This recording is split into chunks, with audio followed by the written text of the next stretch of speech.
There is a pain that does not scream. It whispers. It sits next to you at dinner.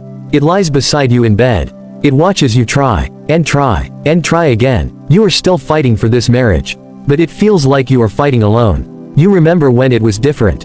When the effort was shared. When love felt mutual. When you did not have to beg for attention. Now you carry the conversations. You plan the dates. You apologize first. You forgive first. You reach first. You bend first. And sometimes you break first. You ask yourself a question you are almost afraid to say out loud. How long can one person hold up two hearts? The truth is painful. A marriage cannot survive on one heartbeat. But that does not mean your effort is foolish. It does not mean your love is weak. It means you care. It means you understand commitment. It means you are honoring the vows even when they feel heavy. And that says something powerful about you. When you are the only one trying, exhaustion creeps in slowly. You stop sleeping well. You overthink every word. You replay arguments in your mind. You wonder what you could do better. Be softer. Be quieter. Be stronger. Be less emotional. Be more patient. You twist yourself into shapes you were never meant to hold. Because you are afraid that if you stop trying, everything will collapse. Let me tell you something that may hurt at first. You cannot single-handedly save a marriage that two people are slowly abandoning. You can influence it. You can nurture it. You can protect it. But you cannot drag it across the finish line alone. And that is not failure. That is reality. There is a difference between fighting for your marriage and fighting your spouse to love you. When you are the only one trying, the line between devotion and desperation becomes thin. You start over-functioning. You compensate for their silence. You excuse their distance. You defend them to friends and family. You say they are just stressed. They are just tired. They are just going through something. Maybe they are. But what about you? Who notices when you are stressed? Who sees when you are tired? Who asks what you are going through? Marriage was never meant to be one person pulling the weight while the other watches. Think of a boat with two oars. If only one person rows, the boat goes in circles. You can row harder, faster, longer, but you will still spin. And eventually, your arms will give out. You may feel guilty even thinking this. You may feel selfish for wanting effort back. But wanting reciprocity is not selfish. It is human. Love is not proven by how much pain you can tolerate. Commitment is not measured by how much neglect you can survive. And loyalty does not mean losing yourself. You deserve partnership, not just presence. You deserve conversation, not just coexistence. You deserve affection, not just obligation. When you are the only one trying, something else begins to happen quietly. Resentment grows, not because you stopped loving them, but because you feel unseen, unheard, unchosen. You give and give, but inside, you begin to ask, why am I the only one fighting for us? And that question is heavy. Because if you let it grow, it can turn love into bitterness. Here is the part most people will not say out loud. Trying alone can make you feel powerful at first. You feel noble, strong, committed, but over time, it can slowly erode your self-worth. You start believing that you have to earn basic love. You start believing that if you just improve a little more, they will show up. If you communicate better, if you look better, if you work harder, if you complain less, you begin to treat love like a performance review. But marriage is not a job interview you must keep passing. You already said yes, and they did too. If you are the only one trying, you have to ask a different kind of question. Not how can I fix this, but what is this costing me? Is it costing you your peace, your confidence, your joy, your identity? Because sometimes the price of holding everything together is losing yourself. And that is too high. This does not mean you quit at the first sign of struggle. Marriage has seasons, cold ones, dry ones, confusing ones. Even strong couples go through valleys. Look at any long-term relationship. Even public ones. Even the ones that look perfect from the outside. Behind every lasting union is work. Think about couples like Michelle Obama and Barack Obama who have openly shared about counseling and hard seasons. Or Denzel Washington and Pauletta Washington who have spoken about commitment through challenges. Longevity is not about perfection. It is about two people choosing each other again and again. Not one person choosing for two. There is a difference. So what do you do when you feel alone in the fight? First, you tell the truth. Not to shame, not to attack, but to reveal. You say, I feel like I am the only one trying. You say, I am tired of carrying this by myself. You say, I need you with me. Not against me, not watching me, with me. That conversation is scary, because it removes the mask. It exposes the imbalance. But silence will not fix what honesty refuses to face. Second, you stop overcompensating. You stop covering up the cracks.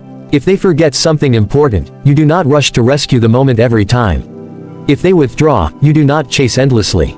You allow the reality of the distance to be felt. Sometimes people do not see what they are losing because you keep protecting them from the consequences of their indifference. Third, you check your boundaries. Boundaries are not ultimatums. They are clarity. They say, I will not keep pouring into something that refuses to pour back. They say, I love you, but I will not lose myself to prove it. When you set a boundary, you are not threatening the marriage. You are protecting your dignity inside it. Now here is something important. Trying does not always look loud. Sometimes your spouse is struggling in ways you do not see. Depression can look like withdrawal. Stress can look like coldness. Fear can look like anger. Before you assume they do not care, consider whether they are overwhelmed. But even then, effort must exist. Struggle explains behavior. It does not excuse permanent absence. If you are the only one trying, you must also ask yourself a brave question. Are you trying to save the marriage? Or are you trying to avoid being alone? Because those are not the same. Sometimes you cling harder because the idea of starting over terrifies you. The idea of divorce feels like failure. The idea of telling people it did not work feels humiliating. But staying in a one-sided marriage just to avoid discomfort will slowly drain your soul. You were not created to beg for love. You were not designed to convince someone to choose you every day. A healthy marriage feels safe.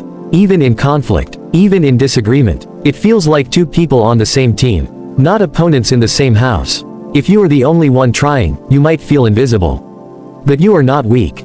You are not stupid. You are not naive. You are loving, and that is strength. But strength must be balanced with wisdom. There comes a moment when you must decide whether your effort is building something, or simply delaying the inevitable. That decision is deeply personal. No YouTube video can make it for you. No friend can live with the consequences for you. But you can look at patterns. Has your honesty led to change? Has your vulnerability been met with care? Has your pain been acknowledged or dismissed? One-sided effort creates a dangerous dynamic. The more you do, the less they feel the need to. The more you fix, the less they step up. Not always out of malice. Sometimes out of comfort. If someone knows you will always catch the falling pieces, they stop worrying about dropping them. That is why your constant saving might actually be enabling the imbalance. Love does not grow in convenience. It grows in responsibility. When both people feel accountable for the health of the marriage. If you are the only one trying, it may be time to shift your focus. Instead of asking how do I make them care, ask how do I care for myself. Reclaim the parts of you that got lost in survival mode. Reconnect with friends. Pursue your passions. Invest in your growth. Not as a threat, not as revenge, but as restoration. When you begin to value yourself again, something powerful happens. Either they rise to meet you, or you realize you are strong enough to stand without them. Both outcomes lead to clarity. And clarity is better than quiet suffering.